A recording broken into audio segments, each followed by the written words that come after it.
So 41 Action News reporter Shannon Halligan shows us how one town's drastic step to fix flooding problems turned out for the best. Pattonsburg, Missouri is like many small towns. There's the center of town with shops and the local hair salon.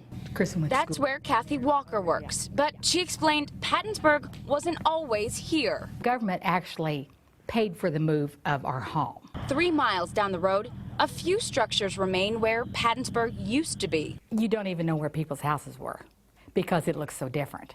But because that Methodist church is still there, I always can say, oh, we lived right across the street. I mean, it was here and we were across the street. In 1993, historic floodwaters consumed old Pattonsburg, so the Federal Emergency Management Agency offered resources to move the entire town to higher ground. Ours was the very last house to move. There were probably, what, 20-some moved up here, Peggy? Probably 20-some, and ours was the very last house to move. And it seems like it took 6 hours to move 3 miles. Still, a few people stayed put, and moving wasn't an easy decision for some. Yeah, it was hard to move up here because a lot of people left.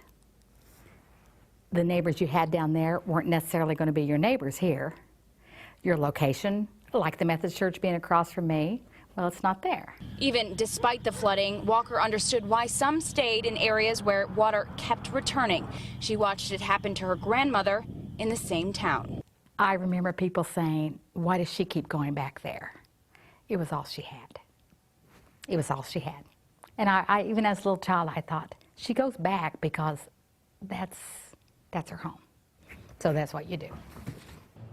FEMA gave around $12 million to the residents of Old Pattonsburg. It's estimated a little more than half moved up to the new center of town.